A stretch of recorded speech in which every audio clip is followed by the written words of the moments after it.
سام دورانی اور آپ دیکھیں پروگرام سیاست ناظرین. اگر ہم آج کے دن کی بات کریں تو 2 دن گزرے کی اگر میں بات کرتا ہوں تو خاص طور پر اگر سیٹرڈے کی بات کرتے ہیں تو سنڈے اور آج کا دن ملا کے تو جو چیزیں کمپائل ہوئی ہیں، جو کہ چیزیں ہمارے سامنے آئی ہیں، اب وہ نہ صرف پولیٹیکلی بلکہ جیو اسٹریٹجیکلی جو چیزیں جو ہیں وہ بہت زیادہ کچھ الارمنگ بھی ہیں، اور بہت ساری جگہوں کے اوپر ہمیں یہاں تک بھی جو سمجھ آ رہی ہے اس میں یہ ہے کہ پاکستان جو ہے وہ ایک ایسی ریاست کے طور پہ، ایک ایسی قوت کے طور پہ سب کی پوری دنیا کے سامنے آ رہا ہے، جو کہ آنے والے دنوں کے اندر ایک پوری جو بھی کسی بھی قسم کے مذاکرات ہوں گے یا کہیں پہ فیصلہ سازی ہوگی، وہاں پہ ایک کلیدی کردار ادا کرتا وہ ہمیں نظر آ رہا ہے. الحمدللہ الحمدللہ، بلکہ ہم دعا وہ بھی ہیں کہ اللہ کرے کہ یہ چیزیں بہت جلد سب کے ساتھ مٹیریلائز ہونا شروع ہو جائے. لیکن اس وقت اگر ہم دیکھتے ہیں پورے خطے کی جانب دیکھتے ہیں، مڈل ایسٹ کی جانب دیکھتے ہیں، انڈیا، پاکستان، افغانستان، ایران، ان سارے مسائل کے جانب اگر ہم دیکھتے ہیں تو پورے کا پورا یہ خطہ جو ہے اس وقت جنگ و جدل کی نظر ہوا ہے. اب کہنا تو نہیں چاہیے لیکن ڈسٹرکشن جو ہے وہ جب ایک دفعہ ڈسٹرکشن ہوتی ہے تو اس کے بعد جب کنسٹرکشن ہوتی ہے تو آٹومیٹکلی نئی چیزیں ابھر کے باہر آ رہی ہوتی ہیں.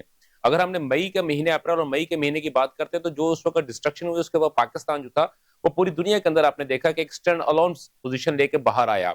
اور اس کے بعد ہم نے 12 روزہ جنگ جو کہ اسرائیل اور ایران کے درمیان میں، اس میں بھی ہم نے دیکھا تو پاکستان نے انتہائی کلیدی کردار ادا کیا، اور وہاں پہ بھی وہ اس ڈسٹرکشن کے بعد پاکستان ایک کنسٹرکٹیو طور پہ باہر نظر آیا، جس کا جو اس بات کا جو ہے اعتراف جو ہے وہ نہ صرف پوری دنیا نے کیا، بلکہ کہنا تو یہ نہیں چاہیے لیکن پوری دنیا کا جو چودھری جو ہے جو امریکہ کی اگر میں بات کرتا ہوں، اور خاص طور پر اگر میں ٹرمپ کی بات کرتا ہوں، تو وہ نہ صرف اس وقت پاکستان کی حکومت، سیاسی حکومت، اور پاکستان کی جو عسکری قیادت ہے ان کے گن گاتے ہوئے ہمیں نظر آ رہا ہے.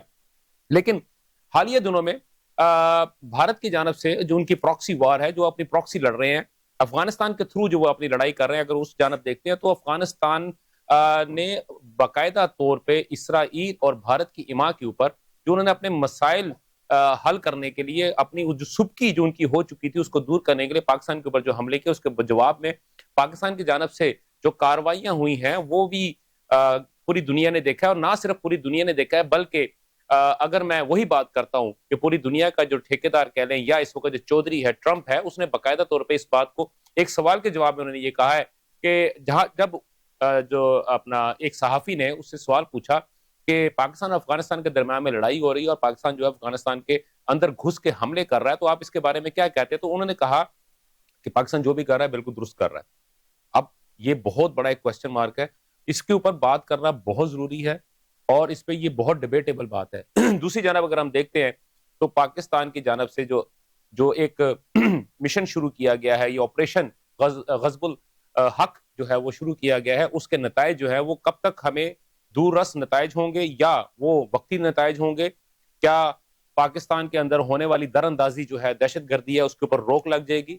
کیا امریکن اسلحہ جو پاکستان کے خلاف استعمال ہو رہا ہے وہ ختم کرنے کے بعد ہی کسی پوزیشن کے اوپر جایا جائے گا؟ اگرچہ کہ ہم نے تو یہ سنا تھا کہ بڑے بابانگا دوہل دعوے ہوئے تھے کہ ہم 4 دن کے اندر اندر پورا پشاور اور بلوچستان جو اپنے قبضے میں کر لیں گے، ہم چند گھنٹوں کے اندر فلاں فلاں علاقوں پہ قبضہ کر لیں گے، اور 1 ہفتے کے اندر اندر اسلام آباد میں ہمارے کنٹرول میں ہوگا.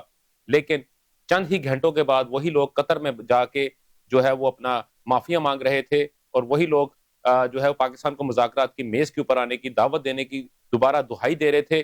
لیکن کہنا تو نہیں چاہیے، ہمارے بہت اچھے دوست ہیں، وہ عذرا تفنن انہوں نے یہ بات کہی کہ میرا خیال ہے کہ فیلڈ مارشل عاصم منیر اور پاکستان کے پرائم منسٹر شہباز شریف صاحب نے اپنا فون سائلنٹ پہ لگا دیا ہے، اور عاصم منیر صاحب جو ہیں وہ نماز پڑھ رہے ہیں اور شہباز شریف صاحب سوئمنگ کر رہے ہیں. جب وہ فارغ ہوں گے تبھی فون اٹھا کے چیک کریں گے. تو اس کا کہنے کا مطلب یہ تھا کہ اب جو ہے کسی قسم کے مذاکرات کی جانب ہم نہیں جائیں گے until unless کہ پاکستان فوج جو ہے وہ اپنے اہداف کو حاصل نہ کر لے.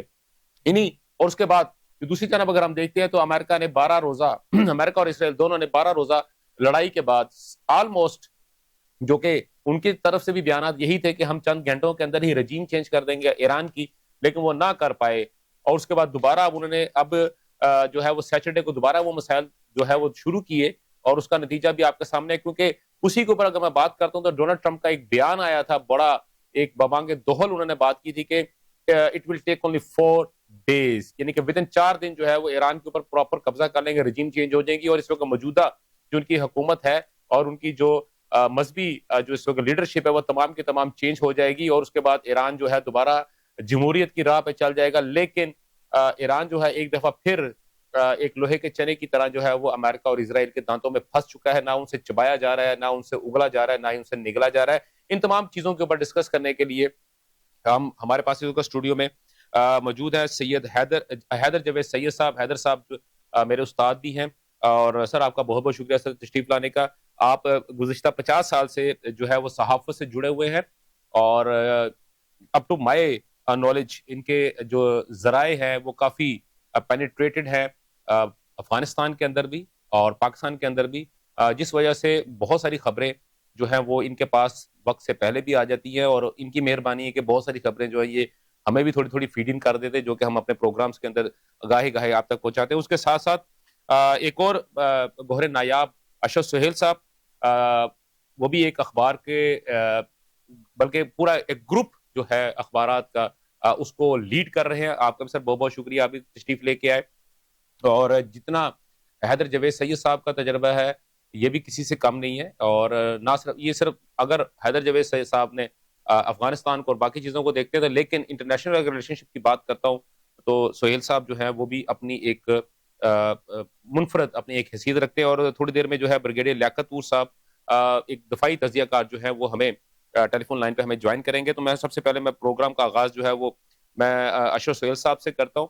اشرف صاحب, یہ جو افغانستان پاکستان کی اگر ہم بات کرتے ہیں, خاص طور پہ ابھی جو آپ دیکھتے ہیں کہ ریسنٹلی پاکستان نے بیروف 1 جو بی ایل اے نے سٹارٹ کیا بلوچستان میں, اور اس کے بعد ان کو منہ کی کھانی پڑی, اور اس کے بعد انہوں نے تقریباً 1250 سے زائد جو دہشت گرد تھے اب بقول ان کے جو مجاہدین تھے وہ ان کو لے کے آئے اور انہوں نے حملے کیے. لیکن اس کے بعد ایک چیز نظر یہ آئی کہ پوری دنیا نے مانا اس بات کو, اور خاص طور پہ انٹرنیشنل جو کمیونٹیز, جو کہ وہ ادارے جو کہ کسی بھی جگہ پہ کسی بھی ملک کے اندر دہشت گردی کی انٹینسٹی کو ڈینسٹی کو میئر کرتے ہیں بقول ان کے کہ 30% کیجولٹیز یا 30% نقصان ہونا کسی بھی ایک دہشت گرد تنظیم کے لیے آلموسٹ بیک جو ہے نا آپ ان کی بروک کر دیتے ہیں. تو وہ آپ نے ان کے ساتھ کیا. لیکن اس کے بعد جب ہم یہ چیز دیکھ رہے ہوتے ہیں, بی ایل اے ابھی بھی ان کے ساتھ ملا ہوا ٹی ٹی پی کے ساتھ, اور ٹی ٹی پی کے ساتھ اور بہت ساری چیزیں ملی ہوئی ہیں جس میں رشیا بھی شامل ہے, اس کے اندر آپ کا سوری اسرائیل بھی شامل ہے, اور آپ کا بھارت بھی شامل ہے. بلکہ ابھی جو ان کا ننگرہار جو ان کا سب سے بڑا جو اپنا ایئر بیس ہے اس کے اوپر بھارت کے کچھ طیاروں نے بھی اترنے کی کوشش کی تھی. ابھی 2 دن پہلے کی بات ہے, جو کہ وہاں پہ کچھ سپلائز وغیرہ لے کے جانا چاہ رہے تھے اسی جنگ کے حوالے سے. تو سر آپ کیا سمجھتے ہیں کہ پاکستان نے جو اس کو ریٹیلیٹ کیا یا آپ نے اس کو جو جواب دیا وہ پریسائز جو جواب دیا, آپ کیا سمجھتے ہیں کہ آنے والے دنوں کے اندر کیا وہ تمام تر ٹارگٹس ہٹ ہو جائیں گے؟ پہلی بات. دوسری بات, ان ٹارگٹس کے ہٹ ہونے کے بعد دہشت گردی کا یہ جو افریت ہے وہ کس حد تک قابو میں آ جائے گی؟ جی سر صاحب. جی بہت شکریہ حسام آپ کا, اور آپ نے بڑی تفصیل اور وضاحت سے اور صراحت سے مختلف پہلوؤں کو علاقائی اور عالمی جو صورتحال ہیں ان کے اوپر آپ نے بات کی ہے.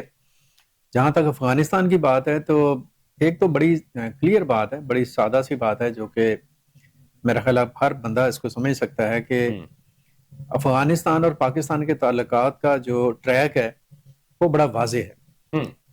یہ ایک فیکٹ ہے اور حقیقت ہے, ہم جتنا مرضی اس کے اوپر پردہ ڈالتے رہیں کہ افغانستان نے ڈے فرسٹ سے پاکستان کو ایکسیپٹ ہی نہیں کیا. یعنی یہ آخری ملک تھا 1947 میں جس نے پاکستان کو قبول کیا تھا. صحیح. اور اس کے بعد جتنی بھی وہاں پہ رجیمز اور دور آئے ان میں ان کی افغانستان کی طرف سے پاکستان کو کبھی بھی کوئی خیر کی خبر نہیں آئی. لیکن پاکستان نے بہرحال ہمیشہ ایک ہمسایہ اور برادر ملک ہونے کی حیثیت سے افغانستان کا ساتھ دیا. خاص طور پر 79 میں جب سوویت یونین آیا اس وقت تو پاکستان نے آپ کہہ لیں کہ افغانستان کی جو سلامتی ہے اور خود مختاری ہے اور افغانستان کا جو اقتدار اعلیٰ ہے اور اس کی سوورینٹی اور اس کی جو اپنا معاملات جو ان کے لیے اپنی آپ کہہ لیں کہ حیثیت تک کو داؤ پہ لگایا, افغانوں کو پناہ دی, اور اس کے بہت سارے امپیکٹس اور بیک لیشز جو ان کو برداشت کیا اور دیکھا, اور ابھی تک ہم دیکھ رہے ہیں. لیکن یہ تمام تر چیزیں بے شک 96 میں طالبان کی حکومت ہو, 2001 کے بعد جو طالبان کے ساتھ ہوا, اور پھر طالبان کو جو پولیٹیکل اور ڈپلومیٹک وے میں فرنٹ بنانے میں پاکستان نے کردار ادا کیا, 2020 کا امن معاہدہ, پھر 21 میں افغان طالبان کو اقتدار ملا, اور اب تک یہ سارا جو آپ کہہ لیں کہ ٹائم لائن ہے اس میں کبھی بھی افغانستان کی طرف سے پاکستان کو آپ کہہ لیں کہ اس کے احسانات کے جواب میں خاموشی بھی دیکھنے کو نہیں، بلکہ انہوں نے بد کلامی کی، سازشی کی. اب آپ یہ کہہ لیں کہ ان کی طرف سے کبھی ٹھنڈی ہوا کا مجھے تو نہیں نظر یہ کبھی ہوا ہوگا تو کہا نہیں جا سکتا، لیکن یہ جو پچھلا 4-4.5 سال کا دور ہے نا، یہ افغان طالبان رجیم کا جو عبوری حکومت کا ہے، اس میں تو چیزیں اس طرح سے آپ کہہ لیں کہ ایک بھیانک شکل میں سامنے آئی ہیں کہ بہت ہی خوفناک. مثلا ایک تو جو افغان طالبان ہیں انہوں نے انڈیا کے ساتھ نیکسس بنایا، بالکل، اور افغان وزیر خارجہ نے جب پہلا دورہ انہوں نے اپنا کیا نا بیرونی دورہ، تو وہ انڈیا ہی صحیح. اور جس وقت پاکستان اور انڈیا کی جنگ ہو رہی تھی مئی میں، اس وقت بھی افغانستان ہی ایک ایسا ملک تھا جو کہ انڈیا کے ساتھ انگیج تھا پراپر. اچھا، اس انگیجمنٹس میں انڈیا نے ان کے دماغ میں جو خناس اور کیڑا ڈالا، جو کہ پہلے بھی شاید ان کے اندر موجود تھا، اس کو بڑھایا انہوں نے، وہ تھا گریٹر افغانستان. جی بالکل بالکل. یہ جو ابھی بات آپ کر رہے ہیں نا کہ ہم 4 دنوں میں پتہ نہیں خیبر پختونخوا اور بلوچستان اور پھر اسلام آباد اور پھر پنڈی اور پھر ایون لاہور میں ہم نے پرچم لہرانے ہیں، یہ بڑی کچھ مہینوں سے وہ بڑی کھل کر باتیں ایسی کر رہے تھے اپنی ٹیریٹری میں افغانستان کے اندر. پاکستان نے ہر لحاظ سے ان کے ساتھ انگیج ہونے کی کوشش کی، لیکن ایسا ہو نہیں سکا. صحیح. مذاکرات بھی ہوئے، دیگر طریقوں سے ہی بات ہوئی، لیکن نہیں ہوئی. اور پھر اینڈ آف دا ڈے آپ کے سامنے ہے کہ جب ایک وارننگ کے طور پر پاکستان نے وہاں کے جو دہشت گردوں کے ہائیڈ آؤٹس تھے ان کو اٹیک کیا، تو اس کے 2 دن کے بعد انہوں نے جو حملہ کیا، اب اس کا وہ آپ کے سامنے ہے. میں یہ سمجھتا ہوں کہ پاکستان نے بہت ہی برسکلی، بہت ہی آپ کہہ لیں کہ ایک فوکسڈ اور بہت ہی ٹارگیٹڈ آپ کہہ لیں آپریشن کیا، جیسے آپ کہہ رہے ہیں نا غضب للحق. یہ غضب للحق جو سا ہے، اس کے ذریعے سے ہم نے دیکھا ہے کہ پچھلے چند دنوں کے اندر افغانستان کے اندر جو انفراسٹرکچر تھا، خاص طور پر دہشت گردوں کا اور ان کی پناہ گاہوں کا، وہ تباہ ہو چکا ہے. صحیح. اور اس کا سب سے بڑا ثبوت یہ ہے کہ جو اس کا ہے نا پشت پناہ، جس کی یہ پراکسی بنے ہوئے ہیں انڈیا، ان میں ایک نئی آپ کہہ لیں کہ ٹینشن ہو گئی. پچھلے 2 دن سے ہمارا جو ایسٹرن بارڈر ہے وہاں پر انریسٹ ہے. بالکل ایسے ان کے جہاز، ان کے طیارے گھوم پھر رہے ہیں آگے پیچھے. اور جو پچھلی رات ہوئی ہے، پوری رات پاکستان ایئر فورس ہے وہ اپنے مشرق اور مغرب دونوں بارڈرز پر ایکٹیو رہی ہے. تو ایسا کوئی ایشو نہیں ہے. پاکستان از آلویز ریڈی اور ہم تیار ہیں اس کے لیے. اور بالکل آپ کہہ لیں، میرا خیال ہے کہ شہباز شریف کو اس وقت تک سوئمنگ پول میں ہی رہنا چاہیے جب تک یہ سارے ہائیڈ آؤٹ ختم نہیں ہو جاتے.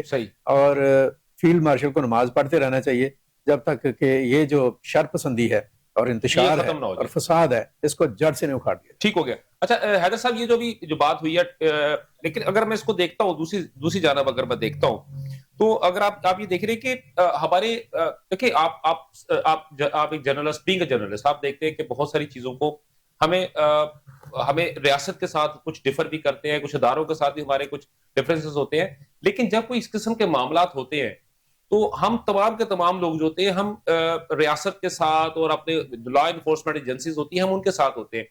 لیکن ہم نے یہ دیکھا ہے کہ اگر میں کوئی بھی معاملے کی بات کرتا ہوں، اگر ہماری ایک تھوڑا سا ٹسل ہوئی ایران کے ساتھ، جب ان کی جانب سے میزائل ہمارے اوپر حملہ کیا گیا، تو ہماری اس ملک میں سے بہت سارے لوگ نکلے اور وہ جا کے انہوں نے ایران کی سائڈ لینی شروع کر دی، کیونکہ جب ہم نے اس کو جو تھا اس کو ریبٹل اس کو دیا. بھارت کے ساتھ جب مسئلہ شروع ہوا تو ہمارے بہت سارے جو دوست احباب تھے، پڑھے لکھے لوگ جو تھے، بلکہ میں تو کہنا چاہتا ہوں کہ ہماری صفوں میں سے، یعنی کہ جیسے آپ ہیں، اپنا عاشر سہیل صاحب ہے، میں ہوں، ہم لوگ ایک جو ہماری جرنلسٹک جو ہماری ایک برادری ہے، اس میں سے بہت سارے لوگوں نے بھارت کا ساتھ دینا شروع کر دیا.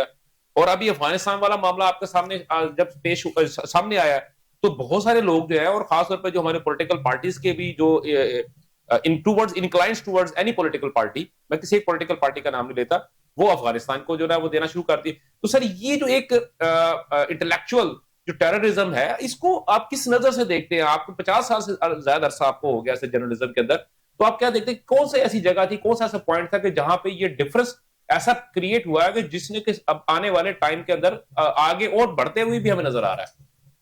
بہت شکریہ حسام. اشرف سہیل صاحب نے بڑی تفصیل سے بات کی. جی. جو بنیادی مسئلہ ہے نا سمجھنے کا، وہ یہ ہے کہ ہمارے ہاں جو پالیسی ساز ہیں، انہوں نے قومی اعتماد کبھی پالیسیوں کے حوالے سے حاصل نہیں کیا. ٹھیک ہے. ہر دور کے پالیسی سازوں نے اپنے گروپ پالے. ٹھیک ہے. ان کو نوازا، ان کے ذریعے خبریں، باقی معاملات جن پر بات کرنے کی ضرورت نہیں ہے، انہوں نے انہیں پر ٹرسٹ کیا. ٹھیک ہو گیا. میں نے کہا انہوں نے انڈیویجول پہ ٹرسٹ کیا. ٹھیک ہو گیا. چند لوگوں پر. اگر قومی اعتماد ہوتا حاصل کیا جاتا. مثال کے طور پہ اگر ہم صرف شعبہ صحافت کی بات کریں تو مجموعی طور پر صحافی برادری کا اعتماد حاصل کیا جاتا، ان کو بتایا جاتا کہ یہ ہمارا مشن ہے، یہ ہماری پالیسی ہے، یہ ہم چاہتے ہیں، یہ ہمارے اہداف ہیں. ٹھیک ہے، ایسا نہیں ہوا. اس کا نتیجہ یہ نکلا کہ کچھ لوگ جو ہیں وہ ہر دور کے اسٹیبلشمنٹ کے منظور نظر ہو گئے. صحیح. کچھ لوگوں کو پتہ ہی نہیں چلتا کہ اسٹیبلشمنٹ کے ساتھ ہیں یا اسٹیبلشمنٹ کے مخالف ہیں. ٹھیک ہے. کچھ لوگ وہ ہیں جن پر کراس لگا دیا گیا کہ یہ تو اسٹیبلشمنٹ کے مخالف ہے. ٹھیک ہو گیا. لیکن جب میں پچھلے 50 سال کی صحافت کا اور صحافیوں کا تجزیہ کرتا ہوں جی جی تو جن پر اسٹیبلشمنٹ نے کراس لگایا نا کہ یہ ہمارے مخالف ہیں، جب بھی کرائسس آئے وہ لوگ ریاست کے ساتھ کھڑے نظر آئے. صحیح صحیح. یہ بڑی عجیب سی بات جن کو بڑی امپورٹنٹ بات ہے. اس کی بنیادی وجہ یہ ہے کہ یہ سمجھنے کی کوشش نہیں کی گئی کہ جن لوگوں کو اسٹیبلشمنٹ کا مخالف قرار دے کے ملک کا دشمن قرار دے دیا گیا وہ اصل میں اسٹیبلشمنٹ کی پالیسیوں کے مخالف تھے، ملک کے مخالف نہیں تھے. بالکل صحیح، بالکل ٹھیک ہو گیا. ٹھیک ہے، یعنی کہ وہی بات جو میں نے بالکل سٹارٹ میں کہی ہے کہ ہم لوگ ریاست کے بالکل ساتھ ہیں، وہ ہم میں سے کچھ ہو سکتے ہیں. میں آپ کو ایک بات کرتا ہوں. مثال کے طور پر بعض چیزوں کے حوالے سے میری معلومات میں کچھ دوست جو ہیں وہ مجھے ٹیلی فون کر کے کہیں کہ یہ بات کیسے ہے. میں نے کبھی بھی یہ نہیں سمجھا کہ مجھے کسی غیر ملکی ادارے کے آدمی نے فون کیا ہے. ہمیشہ یہ سمجھا کہ پاکستان کا ادارہ ہے. صحیح. ایک چیز کی کنفرمیشن چاہتے ہیں یا سیکنڈ اوپینین چاہتے ہیں. بالکل ٹھیک ہے. تو بات کرنے میں کیا حرج ہے. ہمارے ہاں سب سے بڑا مسئلہ یہ ہوتا ہے کہ پھر ایک طبقہ جو ہے نا ہر وقت روٹا ہوا رہتا ہے، میں نہ مانوں. ٹھیک ہے. دوسری بات یہ ہے کہ افغانستان کے حوالے سے ہمیں یہ دیکھنا ہوگا کہ ہماری جو 70 سال کی، 60 سال کی، 65 سال کی یا ذوالفقار علی بھٹو صاحب کے دور سے شروع ہوئی، سردار داؤد اور بھٹو صاحب کے عہد سے شروع ہوئی افغان پالیسی ہے. بالکل ایک پالیسی جو یہ پشتون ولی پر مبنی پالیسی ہے یا یہ پالیسی پاکستان اور افغانستان کی دوستی پر مبنی پالیسی. سر یہ بہت ویلڈ پوائنٹ ہے سر. اور اگر میں یہ سمجھتا ہوں ایک جرنلسٹ کے طور پر کہ یہ پشتون ولی پر مبنی پالیسی ہے. ٹھیک ہے. جو کبھی مسلم پشتون ولی میں تبدیل ہو جاتی ہے، ٹھیک ہو گیا، کبھی پشتون ولی میں تبدیل ہو جاتی ہے. ٹھیک. ہم نے 42% افغان پشتونوں کے لیے 58% نان پشتون افغانوں کو ناراض کر لیا. ہمیں کون عقل مند کہے گا؟ صحیح. تو اس کا مطلب، لیکن یہ تو چلیے یہ تو بات ہوگی، یہ تو ہماری پالیسی کے متعلق ہوگی. ٹھیک ہے سر. دیکھیں اگر ہم سے کوئی غلطی ہوئی ہے اور اب یہ وقت ہے، اگر ہم اس غلطی کو سدھارنے کی کوشش کر رہے ہیں تو ٹھیک ہے، ہمیں اس میں ریبرٹل بھی ملے گا، ہمیں پرابلمس بھی آئیں گے، لیکن چلے کبھی نہ کبھی ہم نے غلطی کو مانا، اب ہم اس کو ریکٹیفائی کر رہے ہیں. لیکن سر میرا جو ابھی بھی ایک جو پوائنٹ ہے کہ ہم لوگ انفلوئنسڈ کیوں ہو جاتے ہیں اگینسٹ دا اسٹیٹ، پہلی بات. دوسری بات سر، اینٹی اسٹیبلشمنٹ اور اسٹیٹ میں فرق کیا ہے؟ دیکھو میں آپ کو ایک بات بتاؤں کہ ہمارے ہاں جو سب سے بڑا مسئلہ ہے نا وہ ہے راتوں رات مشہور ہونا اور راتوں رات امیر ہونا. صحیح. آپ وسائل بھی ایک ہی رات میں چاہتے ہیں اور مشہوری بھی ایک رات میں چاہتے ہیں. ٹھیک ہے. جب سے سوشل میڈیا آیا ہے، مثلا میں 50 سال پہلے جب آیا تھا صحیح تو 1.5 مہینے کی رپورٹنگ کے بعد میں ایڈیٹوریل سیکشن میں شفٹ کر دیا گیا. صحیح. کہ آپ مزاجن رپورٹنگ کے قابل نہیں ہیں. ٹھیک ہے.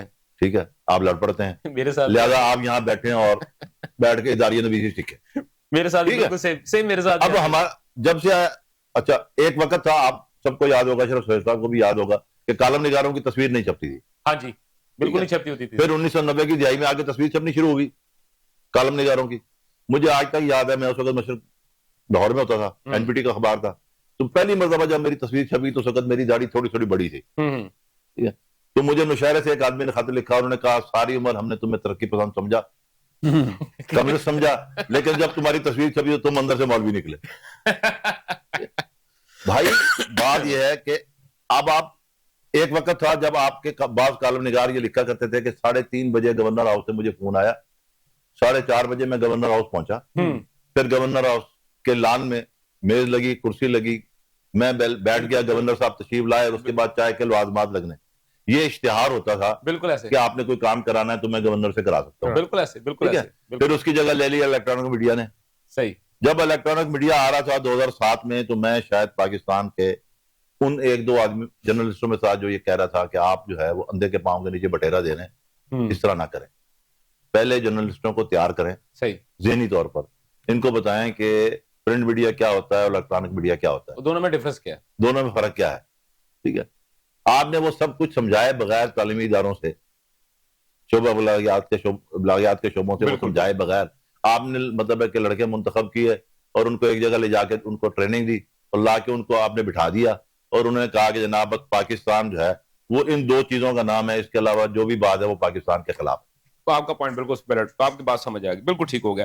اچھا اشرف صاحب, یہ جو ابھی ہم دیکھ رہے ہیں, مجھے ایک چیز اس کے اندر جو ہے وہ خاص طور اگر میں پاکستان اور افغانستان کی بات کروں, جس طرح ابھی انہوں نے بات کی کہ ہم نے جو پشتون ولی جو ایک جو تھا ایک معاہدہ کہہ رہے ہیں پشتون ولی کا, ہم نے 42% پشتونز کو خوش کرنے کے لیے 58% نان پشتونز کو ہم نے ناراض کیا. ہم مان لیتے ہیں ٹھیک ہے سر, ہم ایگری کرتے ہیں ہم سے غلطی ہوئی, لیکن ریزن اب سر مجھے یہاں پہ ایک بہت بڑا کوسچن مارک سر یہاں پہ یہ ہوتا ہے کہ یہ جو پشتون بیلٹ ہے یا یہ جو پشتونز ہیں, ہم نے ان کے لیے اتنا کچھ کیا, جیسے آپ نے بھی بات کی, آپ نے کہا کہ 1979 میں جو ہم نے اپنے ڈگنیٹی کو, اپنی انٹیگریٹی کو, تخت کو ہم نے داؤ پہ لگا کے ہم ان کو آگے لے کے اور ہم نے ان کو سپورٹ کیا, لیکن سر یہی پشتون جو ہیں یہ ہمیشہ ان لوگوں کے ساتھ ہی جا کے کیوں بیٹھتے ہیں جو کہ پاکستان کے خلاف ہے سر؟ بڑی عجیب سی صورتحال ہے, اور بڑا آپ نے یہ ابھی پشتون ولی کی جو بات ہوئی وہ بھی بڑا امپورٹنٹ آپ کہہ لیں کہ نقطہ ہے, اور ان کا جو ایٹیچیوڈ ہے کہ سمجھ سے باہر ہے کہ ایک ایسی آپ کہہ لیں قوم ہے یا ایک ایسا نسل ہے جس کو آپ نے نسل در نسل 4 نسلوں تک تو ہم نے پرورش کی, ہم نے پالا سر, اور وہ کرکٹ کھیلنے کے لیے جب جاتے ہیں اسٹیڈیم میں تو وہاں پہ بھی کھڑے ہو کے پاکستان کو برا بھلا کہتے ہیں. سکھایا ہم نے سر, یعنی یہ ہم نے کیا یہ سکھایا انہیں, یا ان کی سرشت میں یا ان کی جسے کہہ لیں نیچر میں یا ان کی جو آپ کہہ لیں کہ ان کی جو فطرت ہے ان کے اندر یہ گندگی موجود ہے. بہرحال بیسیکلی آپ کہنا چاہ رہے ہیں ان کے مینوفیکچرنگ بورڈ میں کوئی پرابلم, ٹھیک ہے. تو مطلب بات کرنے کا یہ ہے کہ کچھ بھی ہے جو بھی ہے, ایک پروپیگنڈا ہے اس کے اندر, اس کے پیچھے بہت لمبی چوڑی کہانیاں ہیں, لیکن ایک فیکٹ ہے, ایک حقیقت, اور وہ حقیقت یہ ہے کہ اگر ان کو اتنی ہی تکلیف ہے افغانوں کو, اور وہ اپنے ملک کے لیے یا اپنے افغانستان کے لیے یا افغانستان کو گریٹر افغانستان کے لیے کلیئرٹی کے ساتھ سوچ رکھ رہے ہیں اور اس کو اس کے لیے وہ افیکٹ کر رہے ہیں, تو پھر پاکستان میں جو لوگ ہیں انہیں بھی اسی شدت اور طاقت کے ساتھ اپنے دشمن کو یا اپنے مخالف کو پہچاننا چاہیے, اور جو اس کے عزائم ہیں اور جو اس کی سوچ ہے اس کو ڈسمینٹل کرنے کے لیے اس کے مطابق ہی ایکٹ کرنے چاہیے. اینڈ آئی تھنک سو کہ after a long time Pakistan has felt this thing, اس نے محسوس کیا ہے پاکستان کی لیڈرشپ نے, اور یہ آپ کے سامنے جو ہو رہا ہے وہ اسی لیے ہو رہا ہے, اور میرا خیال ہے کہ یہ اس وقت تک ہونا چاہیے جب تک کہ چیزیں جو ہیں وہ سیٹل ڈاؤن ہو نہیں جاتی, جو فیکٹس ہیں وہ سامنے آ نہیں جاتے ہیں. اب یہ درمیان میں اگر کوئی مذاکرات کا کھیل کھیلنا شروع کر دیں گے یا اور کسی قسم کی کوئی کمپرومائز یا کوئی اور آپ کہہ لیں کہ کوئی سمجھوتا یا کسی قسم کی بات ہوگی تو پھر چیزیں خراب ہو سکتی. چیزوں کو ایک الٹیمیٹ آپ کہہ لیں کہ جو اس کا انجام ہے نا اس تک پہنچانے کے بعد پھر بیٹھ کر بات کی جانی ہے کہ ہاں کی جانی چاہیے کہ آؤ آپ آ کر بیٹھو, ڈیولپمنٹ لینڈ سے لے کے آپ کی جو دیگر معاملات ہیں وہاں تک پھر نئے سرے سے طے کر لیتے ہیں اب کیا ہے اور کیا نہیں. ٹھیک ہو گیا. اچھا اپنا حیدر صاحب دیکھیں, اگر ہم لاسٹ جو سسٹم کی بات کرتے ہیں, جیسے ابھی بات ہوئی کہ 2020 میں جا کے جو ہے ایک پیس پروسیس سٹارٹ ہوا امریکہ کے ساتھ یا نیٹو کے ساتھ, اور اس کے بعد 2021 میں جو تھا ان کو چیز, لیکن اس سے پہلے اگر ہم دیکھتے ہیں تو طالبان رجیم کے خلاف جو بھی چیزیں رہی ہیں, خاص طور پر اگر میں احمد شاہ مسعود کی بات کرتا ہوں یا دوسرے گروپس کی بات کرتا ہوں, ابھی ریسنٹ جو ہے احمد شاہ وہ ان کے اگینسٹ رہے, لیکن بھارت جو تھا انہی گروپس کو ہمیشہ سپورٹ کرتا رہا جو کہ طالبان کے اگینسٹ تھے. لیکن سر اس دفعہ یہ ہوا ہے کہ بھارت نے طالبان کو سپورٹ کرنی شروع کر دی ہے رادر دین ان گروپس کے جن کو کہ وہ پہلے سپورٹ کرتا تھا. پہلی بات. دوسری بات سر یہ ہے کہ اگر احمد شاہ مسعود کا جو بیٹا جو ہے اس وقت احمد مسعود جو ہے, اس نے تو باقاعدہ طور پہ پاکستان کو دعوت دے دیا ہے کہ آپ واق خان کا جو ایریا ہے آپ اس پہ اٹیک کریں, اس پہ حملہ کریں, میں اس کو اپنا دارالحکومت بناتا ہوں اور باقی جو ہے میں آپ کو یہ طالبان سے کلیئر کر کے دے دیتا ہوں. سر آپ کیا سمجھتے ہیں کہ میں ایک بات تو میں آپ کو کلیئر کر دوں کہ بھارت جو ہے اس نے ایک مرحلے پر مختصر مدت کے لیے احمد شاہ مسعود کو سپورٹ کیا تھا, ٹھیک ہے, ورنہ احمد شاہ مسعود کو اب جنیوا معاہدے کے بعد, ہاں جی, جنیوا معاہدے سے پہلے تو احمد شاہ مسعود کو ایران اور کچھ دوسری قوتیں سپورٹ کرتی رہیں, ٹھیک ہو گیا, پاکستان کا بھی ایک طبقہ احمد شاہ مسعود کو سپورٹ کرتا تھا, ٹھیک ہے, لیکن جنیوا معاہدے کے بعد احمد شاہ مسعود کو ایران نے اور خود سوویت یونین نے اور ٹوٹے ہوئے سوویت یونین کے جانشین روس نے بھی سپورٹ کیا, پوٹن نے, ٹھیک ہے نا, ٹھیک ہے, ٹوٹے ہوئے سوویت یونین کے جانشین روس نے بھی سپورٹ کیا. وہ تو پوٹن ہی ہوا نا سر, گورباچوف, اور اس کے بعد اب جو دیکھیں جو بنیادی بات ہے نا وہ یہ ہے کہ ہمارے جو افغان پشتون دوست ہیں, جی جی, ان کو یہ بات سمجھنی چاہیے کہ ایک قوم کا ہیرو دوسری کا ویلن ہوتا ہے. یہ تو حقیقت ہے, یہ کبھی نہیں ہو سکتا کہ آپ کا ہیرو وہ میرا ہمارا ہیرو ہو. نہیں کبھی بھی نہیں ہوگا. انڈس ویلی کا ہیرو انڈس ویلی کا ہی ہوگا. بالکل ایسے ہوگا. باہر کا آدمی انڈس ویلی کا ہیرو نہیں ہوگا. وہ ہمیشہ جس طرح وہ انڈس ویلی کے ہیرو کو اپنا ہیرو نہیں مانیں گے. ہاں جی ہے نا. آپ کسی کا بھی نام لے لیں, احمد خان کھرل کا نام لے لیں, راجہ ظاہر کا نام لے لیں, جس کا مرضی نام لے لیں, بہت بڑی لسٹ ہے. بہت بڑی لسٹ ہے نا. ان سب یہ سارے ان کے لیے تو ویلن ہوں گے, بالکل اجنبی ہوں گے. تو اسی طرح جو ان کے ہیرو ہیں وہ ہمارے لیے اجنبی ہوں گے. بالکل ہے, وہ ہمارے ویلن ہیں. ٹھیک ہے, وہ ہمارے ویلن ہیں. ہماری بدقسمتی یہ ہے کہ 14 اگست 1947 تک جو لوگ انڈس ویلی کے ویلن تھے 15 اگست کو وہ ہیرو بنا دیے گئے زبردستی. ٹھیک ہے, اس کی جو سائیکی ہے وہ ایک لمبی بحث ہے, اس پر پھر آپ کو ایک اور پروگرام کرنا پڑے گا کہ 14 اگست والے 14 اگست والے جو ہیں وہ 15 اگست کو ہیرو کیسے بن گئے. چلیں ہم اس کو تھوڑا کٹ ڈاؤن کر لیتے ہیں, لیکن اس کو پھر رکھ لیتے ہیں. لیکن سر میرا پوائنٹ وہ بتا, اس پہ آ جائیں نا آپ کہ واخان بیلٹ اگر ہوتی ہے. دیکھیں میں آپ کی خدمت میں عرض کروں کہ احمد مسعود کی یہ جذباتی پیشکش ہے. ٹھیک ہے, بظاہر پاکستان کا سوشل میڈیا اس بات کے پیچھے پڑا ہوا ہے, بلکہ پچھلے 1 سال میں ہم کو 10 بار اس کو فتح بھی کرا چکے ہیں. اور 3 دفعہ تو سر میں خود گیا اس کو ہم 10 بار تو ہم سوشل میڈیا پر اس کو فتح کروا دیا. واہ خان کی پٹی کا فتح ہونا اور عطا اللہ نیازی کا مرنا دونوں برابر ہو گئے. یہ دونوں برابر ہو گئے ہیں پاکستانی سوشل میڈیا پر. انتہائی سنجیدہ گفتگو میں سر آپ نے بڑا اچھا چٹکلا دے دیا ہے کہ واہ خان کا فتح ہونا اور عطا اللہ کا وفات پا جانا دونوں برابر ہے. اپنا شعیب صاحب ابھی اسی چیز کو اگر میں دیکھتا ہوں, ابھی ریسنٹ جو ایشو ہو رہا ہے, ابھی دیکھیں پاکستان جیسا آپ نے کہا کہ ہم نے سب کچھ کیا, سب کچھ ہوا, ابھی سر دیکھیں ہمیں کچھ چیزیں ایسی بھی دیکھنی چاہیے جو کہ ٹھیک ہے ہمارے ان کے ساتھ ایشوز ہیں, ان کو ہمارے ساتھ ایشو ہے, لیکن سر جو عوام ہے, ان کی جو عوام ہے سر وہ بھوکی مر رہی ہے, ان کے پاس خوراک کا کوئی ذریعہ نہیں ہے. پاکستان ایک واحد ان کے پاس ایک زمینی راستہ تھا, وہ انہوں نے اپنی حرکتوں سے اپنے پاؤں پہ کلہاڑے مار مار کے سر وہ خود بند کروا لیا. ہمیں تو یہ بھی پریشانی ہے کہ وہ جو زخمی ہو رہے ہیں سر یہی سر, بلکہ کل آپ سے میری بات ہو رہی تھی کیسے پہنچیں گے علاج کے لیے. دیکھیں نا میں آپ کو یہ کہہ رہا, میں کہ سر یہ آپ کی شرارت ہے, آپ نے سر وہ بند کروا دیا. میں تو آپ کو یہ کل آپ سے ہی بات ہو رہی ہے. جی بالکل آپ سے یہ بات ہو رہی ہے. تو سر یہ ایشو جو ہے اس کو ہم کس طرح دیکھیں گے, کیونکہ سر اگر خدا نہ خواستہ اگر یہ پرولونگ کرتا ہے اور چیزیں ہوتی ہیں تو سر زخمی کدھر جائیں گے. آلریڈی وہ ان کے پاس ادویات نہیں ہے, جان بچانے والی ادویات تو بالکل ہی نہیں ہے سر. عام ان کے پاس کھانسی ڈسپرین یہ والی گولیاں نہیں ان کے پاس. تو سر یہ آپ کس طرح دیکھتے ہیں, کوئی ایک بحران, انسانی بحران نہیں آپ ایک دوبارہ پیدا ہوتا ہے. میرا خیال ہے کہ وہ لوگ جو ہے نا جس اپروچ کے ساتھ وہاں پہ بیٹھے ہیں نا, خاص طور پر یہ جو افغان طالبان جو ہیں, جی جی, یہ تو شاید کسی بھی آپ کہہ لیں کہ نئی جہت کو یا سائنس کو یا میڈیکل سائنس کو مانتے نہیں ہے سر, مانتے ہی نہیں. ٹھیک ہے, وہ ان چیزوں پر تو بلیو ہی نہیں کرتے. ٹھیک ہے, ابھی پچھلے دنوں انہوں نے باقاعدہ ان کے جو ملا ہیبت اللہ ہیں, ان کے وہ جو دفتر سے پاس ہوئے ہیں قوانین, ان میں ایک یہ بھی ہے کہ آپ غلام بنا سکتے. ٹھیک ہے, انہوں نے افغان معاشرے کو 4 حصوں میں تقسیم کر دیا ہے, جسٹ لائک ہندو معاشرے کی طرح. ٹھیک ہو گیا, یعنی ان سے انسپائرڈ ہے. ایک علماء ہیں, پھر اس کے بعد شرفاء ہیں, پھر اس کے بعد مڈل کلاس ہے, پھر اس کے بعد غلام ہیں, اور اسی طرح کی ان کے ساتھ جزا اور سزا میں بھی نرمیاں ہیں اور سخت. ٹھیک ہو گیا, سمجھ آ گئی. ان چیزوں پر تو نہ وہ خواتین کے حقوق پر بلیو کرتے ہیں, نہ وہ بچوں کو سیکیور کرنے پر بلیو کرتے ہیں, تو ان کو تو اس کی پرواہ ہی نہیں. میں صرف اتنی بات جانتا ہوں, بلکہ اس میں معافی چاہتا ہوں, اس میں یہ اضافہ بھی کر لیں کہ وہ سوائے فقہ حنفیہ کے, ہاں جی, فقہ حنفیہ کے بھی دیوبندی سیکٹ کو, وہ بھی کے علاوہ باقی سارے ان کے نزدیک اقلیت ہیں. یعنی وہ سارے قابل گرفت ہے. وہ قابل گرفت کیا, انہوں نے باقاعدہ اس کے اوپر یہ بڑا امپورٹنٹ پوائنٹ انہوں نے جس کی انڈیکیشن کیا کہ انہوں نے کہا ہے کہ یہ جو فقہ حنفی ہے یا حنفی اور غیر حنفی کی بنیاد پر بھی انہوں نے سزائیں مقرر کی, اس کے بنیاد پر بھی انہوں نے ایک ڈسکریمنیشن جو سی رکھی ہے. تو ان کی اپروچ ہے. اب ان کی اپروچ ان کے ساتھ, ہمیں ان کے ساتھ, میں ہیومینیٹیرین گراؤنڈز پہ بات کر رہا ہوں. اچھا, ہیومینیٹیرین گراؤنڈز کی بات کر, جو ہیومن ہی نہیں ہے اسے آپ ہیومینیٹیرین گراؤنڈ کے حوالے سے جب دیکھیں گے, وہ آپ کے ساتھ ان ہیومن ہے, ہر لیول کے اوپر ان ہیومن ہے. وہ آپ کی بارڈر کو نہیں مان رہا, وہ آپ کی اسٹیٹ کو نہیں مان رہا.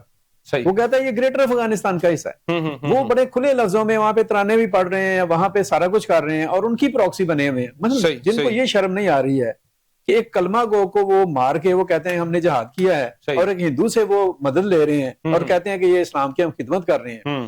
پھر ان کی, میں نے کہا کہ ٹھیک ہے, ان کی اپروچ ہے, ان کی اپنے ساتھ, ہمیں ان کے ساتھ کیا لینا دینا نہیں ہے. لیکن پاکستان کو بھی بہرحال اب میرا خیال ہے کہ ہم نے نا دنیا جہان کے جو لوگ ہیں نا, ان کے اوپر احتجاج کرنا, پروٹیسٹ کرنا, ان کے دکھ میں جسے کہہ لیں کہ وہ, سر میں اس پہ آؤں گا. سر یہ جو آپ نے پوائنٹ دیا نا, یہ میرے ایجنڈے میں شامل ہے. خنجر کے چلے کسی پہ تڑپتے ہیں ہم امیر, سارے جہاں کا درد ہمارے جگر میں ہے. بالکل ٹھیک ہے. لیکن آپ نے سوچا ہے کہ کبھی پاکستان کے لیے دنیا کے کسی ملک نے یا کسی مسلم ملک نے سو کال جو اسلام ہے اور اسلامی مملک ہیں پاکستان کے لیے کسی نے جلوس نکالا؟ سر آپ بات کر رہے ہیں, میں ہمارے بڑے اچھے دوست ہیں اور بڑے اچھے تجزیہ کار ہیں ڈاکٹر عاصم جاوید صاحب, ڈاکٹر عاصم اللہ بخش صاحب. عاصم اللہ بخش صاحب سے بات ہو رہی تھی, میں نے ان سے یہ برادران اسلامی برادر ممالک کے اوپر بات کری تھی. انہوں نے مجھے کہا کہ یہ اسلامی برادر ملک نہیں ہے, یہ برادران یوسف ممالک.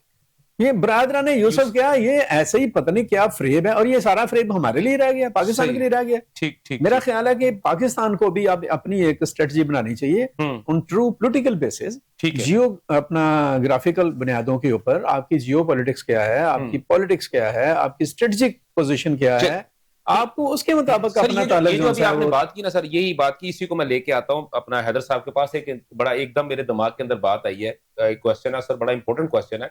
حیدر صاحب آپ 1992 میں آپ کے پی کے میں گئے اور آپ نے وہاں پہ اپنی جو صحافت ہے اس کو آپ نے سٹارٹ کیا. آپ نے ذرائع بھی تھے آپ کے پاس ریسورسز بھی تھے, آپ نے وہاں پہ تقریباً 19-20 سال آپ نے وہاں پہ کام کیا. اور آج بھی اگر میں آج کی بات بھی, یعنی کہ 1992 سے لے کے آپ نے 2000 تک آپ نے وہاں پہ پریکٹیکل آپ نے جرنلزم کیا, اور خاص طور پہ مدارت کی آپ نے اخبارات کی, اور جو ایک امپورٹنٹ جو پورشن ہوتا ہے اخبار کا وہ آپ کے پاس تھا.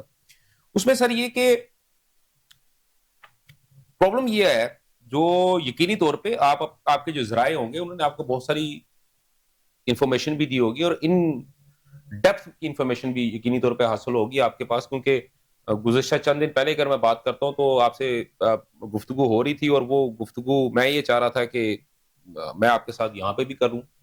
تو یہ جو شفیع اس ساری بات کی جو تمہید باندھنے کی جو مقصد وہ یہ تھا کہ شفیع جان صاحب نے جو کہ ترجمان ہیں کے پی کے گورنمنٹ کے, انہوں نے کہا ہے کہ دہشت گردوں کو تو ہم نے چھوڑا ہی نہیں تھا, یہ تو پی ڈی ایم گورنمنٹ نے چھوڑا تھا. تو سر اصل مسئلہ کیا تھا, اصل مدعا کیا تھا؟ کیونکہ کے پی کے گورنمنٹ کی اگر بات کرتے ہیں جو کہ تحریک انصاف کے پاس ہے, جو اس سے پہلے 2 ٹینیور بھی ان کے پاس تھے, یہ تیسرا ٹینیور ان کے پاس ہے, اور یہ جناب عمران احمد خان نیازی صاحب جو کہ اس کے پرائم منسٹر تھے, انہوں نے ببانگ دوہل اعلانات بھی کیے اور ٹی وی کے اوپر آ کے گفتگو بھی کی کہ جی ہم نے ان کو سیٹل کرنا تھا, سیٹل کر دیا. لیکن شفیع جان صاحب جو ہے وہ 2 دن پہلے بتا رہے ہیں کہ جی ہم نے تو کچھ بھی نہیں کیا, یہ سارا تو پی ڈی ایم گورنمنٹ نے کیا تھا. دیکھیں میں پہلی بات تو یہ ہے, میرا خیال ویسے تو یہ ہے کہ شفیع جان کی بات پر تبصرہ نہیں بنتا, لیکن جی تبصرہ اس لیے کرنا چاہیے کہ وہ خیبر پختونخوا کی حکومت کا ترجمان ہے. جی سر, اور وہ یہ کہہ رہا ہے کہ جی یہ تو ایسا نہیں ہے. ہاں, سوال یہ ہے کہ کابل مذاکرات کس نے شروع کیے؟ سر انہوں نے شروع کیے تھے, پی ٹی آئی نے شروع کیے, پی ٹی آئی کے دور میں شروع ہوئے. کابل مذاکرات کو پی ٹی آئی کی طرف سے ہیڈ کون کر رہا تھا؟ سر اپنا بیرسٹر صاحب. ہاں بیرسٹر صاحب تھے, سوری, ٹھیک ہے, بیرسٹر صاحب, بالکل ٹھیک ہے. بیرسٹر صاحب کو کیوں کہا گیا ان مذاکرات کو ہیڈ کرنے کے لیے؟ اس لیے کہ اس کا خاندان جو ہے وہ ایک جہادی خاندان تھا. بالکل, ان کے مطلب ہے کہ وہ مراسم تھے افغان مجاہدین کی مختلف, جو کسی وقت میں مجاہدین ہوتے تھے ان کے مختلف تنظیموں کے. وہ جیسا مشرف نے کہا تھا اب مسئلہ یہ ہے کہ جب کابل مذاکرات ہو رہے تھے, کابل مذاکرات میں ٹی ٹی پی کی طرف سے 7 مطالبات سامنے آ گئے.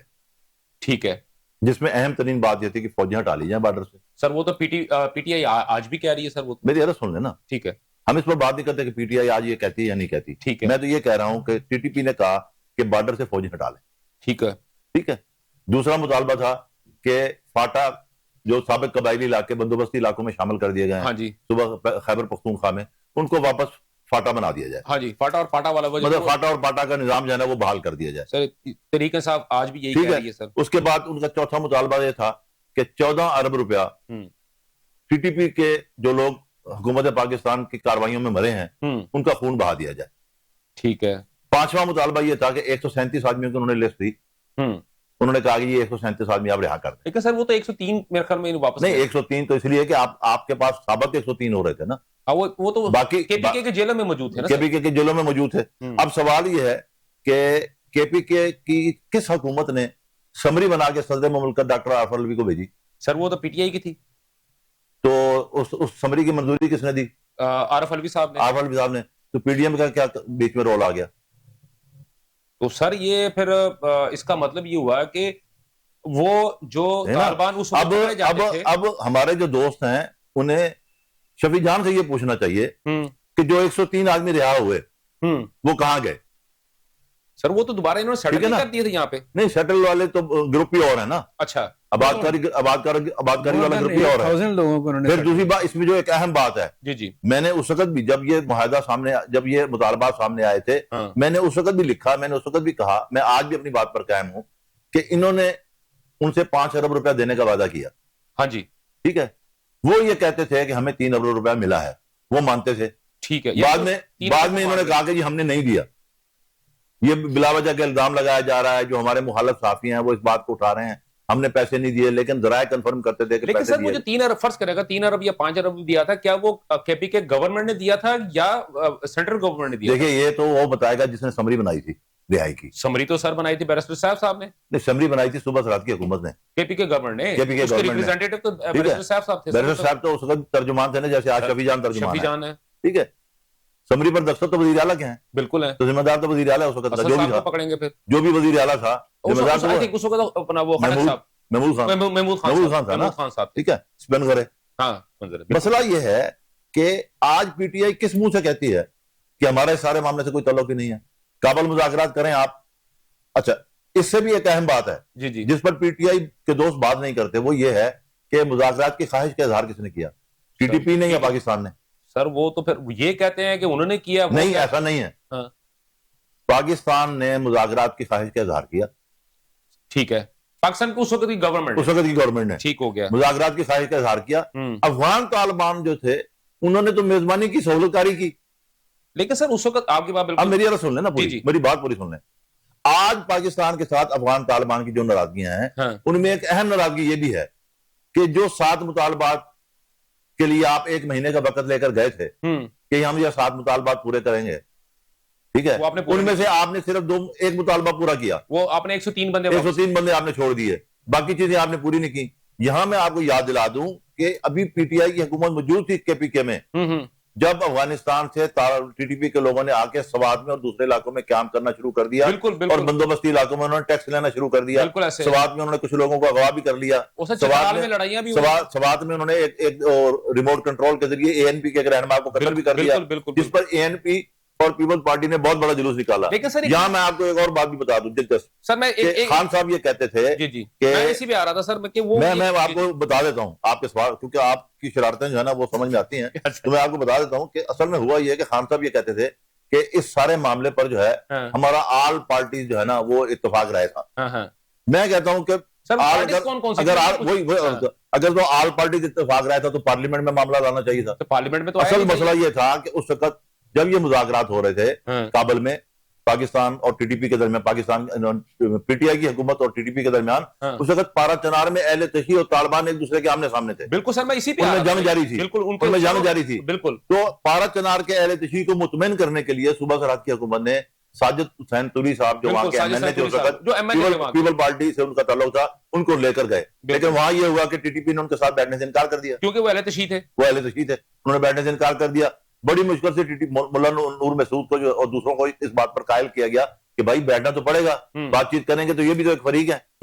ٹھیک ہے, تو آج میں یہ عرض کروں کہ دوسری بہت ساری مطلب آپ اس کو خبت عظمت کہہ لیں, پدرم سلطان بوت کہہ لیں, جو مرضی کہہ لیں, لیکن بہت ساری ناراضگیوں کے ساتھ اور بہت ساری مطلب کہ خوابوں کے ساتھ ایک ناراضگی ان کو یہ بھی ہے کہ جی جو ہم سے وعدہ کیا تھا ٹی ٹی پی کے معاملے میں تحریک انصاف نے, وہ وعدے پورے نہیں کیے. ٹھیک ہو گیا سر, آپ کا پوائنٹ ہے سر, بہت ہی آپ نے گمبھیر صورتحال کا آپ نے بتا دیا. اور ہمارے جو مجھے نہیں پتا سر, آج سے پہلے تک کبھی اس قسم کی گفتگو ہوئی اشرف سہیل صاحب, کبھی میرا خیال ہے اس طرح کی بات ہوئی نہیں, اس طرح کی انڈیپتھ. اب دیکھ لیں جو وہ بات کر رہے ہیں, میرا نہیں خیال ہے کہ اس میں کوئی ایک بھی نقطہ کچھ آگے پیچھے ہے. اور آپ اس کو آپ امیجن کر سکتے ہیں کہ اگر جس بات پر وہ ناراض ہیں جی جی ان شرائط پر عمل ہو جاتا تو کیا ہوتا سر؟ اس کا مطلب ہے آپ تو بالکل ڈسٹروائے ہو جاتا سر. آپ کی بارڈر سے آپ فوج ہی اٹھا لیتے ہیں, پیچھے کیا بچا سر آپ کے پاس؟ تو آپ کتنا کھلا ان کو دے رہے ہیں رینج کہ جب مرضی آئیں اور جو مرضی کریں. اور پھر وہاں پہ جو سیٹلمنٹس ہوئیں اور جو انہوں نے وہاں پہ حرکات کی, اور جس طریقے سے یہ اوور آل آپ کہہ لیں کہ ساری, اب مجھے یہ شفیع جان جو بات کر رہے ہیں, چلیں اگر وہ کہتے ہیں پولیٹیکل گفتگو ہے نا, چلیں وہ پولیٹیکل تو ابھی ثابت کر دیں, سر وہ آپ ہی ثابت کر دیں, آپ بھی گن اٹھا لیں. انہیں سب سے زیادہ پتا ہے, پی ٹی آئی کو سب سے زیادہ پتا ہے کہ خیبر پختونخوا میں یہ کہاں پہ بیٹھے.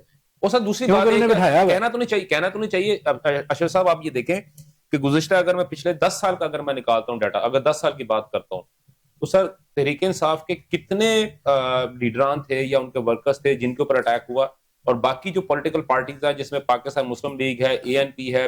بڑی اچھی بات انہوں نے کی اپنا سید صاحب نے, جو میں ایک بات کرتا ہوں, میں آپ کے چینل پہ بیٹھ کر چیلنج کر رہا ہوں جی کہ پی ٹی آئی کے تینوں وزراء اعلیٰ اور چوتھا وزیر اعلیٰ بھی چاروں کے چاروں ٹی ٹی پی کو بتا دیتے ہیں. سر پرویز خٹک نے بتا دیا, محمود خان نے بتا دیا, علیم گنڈاپور نے بتا دیا, اور آج سہیل افریدی بھی بتا دیتا. نیشنل سیکورٹی کی جو اور ایک اور بات آپ کو بتاؤں کہ مولانا فضل الرحمان اعتراف کر چکے ہیں کہ میں بھی دیتا ہوں. مولانا دیتے ہیں سر, پیچھے کیا رہ گیا سر؟ جب مولانا جیسا بندہ سر جو وہ کہنا تو نہیں چاہیے کہ وہ تو صدقہ بھی کھا جاتا. اپنی گفتگو میں شروع میں کہ جن کو ہم نے غدار کہا, اے این پی کو, وہ پاکستان کی اسٹیٹ اور پاکستان کی جو سوورینٹی ہے اس کے لیے سب سے زیادہ قربانیاں دی. ٹھیک ہے, بالکل صحیح, دہشت گردی کے خلاف بھی کھڑے ہوئے. چلے سر, ہمارا یہ جو موضوع تھا کافی گمبھیر ہو گیا اور ہم نے کافی اس پہ ٹائم لے لیا, تو میرے خیال میں اب آتے وہ ایران کے اوپر بھی سر ہم گفتگو کر لیتے ہیں. سر کہا یہ جا رہا تھا کہ پاکستان اور افغانستان کا معاملہ اس لیے شروع کروایا گیا تاکہ ایران کی جانب لوگوں کی توجہ نہ ہو, لیکن اس کے جیسے ہی پاکستان جو ہے یہاں پہ انوالو ہوا, اور کیونکہ پاکستان وہ امریکہ یا دوسرے خاص طور پہ اسرائیل نہیں چاہتا تھا کہ پاکستان جو ہے وہ ایران کے معاملے میں ایزی ہو کے فری ہو کے وہ کر سکے, اور جیسے پاکستان کو انوالو کیا اس کے بعد انہوں نے یہ ایران کا معاملہ جو ہے نا انہوں نے سٹارٹ کر دیا. لیکن سر جو باتیں انہوں نے 12 روزہ جنگ کے اندر کی تھی اس سے زیادہ بڑھ کے, کون سی جنگ 12 روزہ؟ سر ابھی جو اسرائیل کی اور ایران کے درمیان پچھلے سال کی بات کر رہا ہوں سر, پچھلے سال کی بات کر رہا ہوں, جو فرسٹ جو ان کا انکاؤنٹر ہوا اکتوبر میں غزہ کے معاملے میں, اور اس کے بعد اب سر یہ دوبارہ انہوں نے شروع کر دیا, سیٹرڈے کو دوبارہ شروع ہوا ہے, تو وہ کہہ رہے ہیں کہ 4 دن میں ہم کھا جائیں گے. لیکن سر ابھی تک معاملہ 3 دن تو ہو گئے ہیں. 3 دن تو ہو گئے ہیں. تو میں آپ کو سمپل سے ایک بات بتاؤں حسام, میں کوئی ایرانین رجیم کی سپورٹ نہیں کر رہا. ایرانی رجیم نے اپنے اینڈ کے اوپر بہت سارے آپ کہہ لیں کہ ہاربل مسائل ہوں گے سر, ان کے مسائل ہوں گے, کیے ہوں گے, لیکن ایک سپر پاور اور اس کے ساتھ دنیا کی اسٹرانگسٹ آرمی اسٹیٹس, ٹھیک, یورپی یونین, انگلینڈ, جرمنی, فرانس, یہ سارے یہ ایک طرف ہیں, بالکل ایسے, ٹھیک ہے. انہوں نے جو معذرت کے ساتھ جو گند ڈالا پچھلے 3-4 ہفتوں میں مذاکرات کے نام پر, بالکل ایسے, جو دھوکہ دہی کی کہ آپ مذاکرات کر رہے ہیں, اوکے کر رہے ہیں مذاکرات.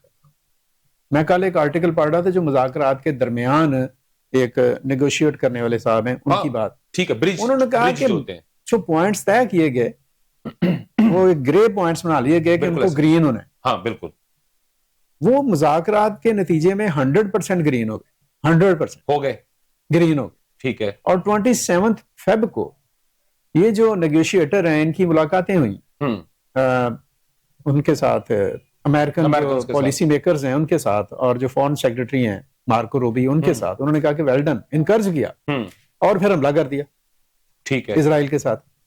اور اس حملے کے بعد انہوں نے اس رجیم کے جو آپ کہہ لیں کہ بڑے نام ہیں, آپ کہہ لیں کہ آیت اللہ علی خامنائی اور ان کی جو ٹیم ہے ان کو شہید کر دیا آپ لوگوں نے.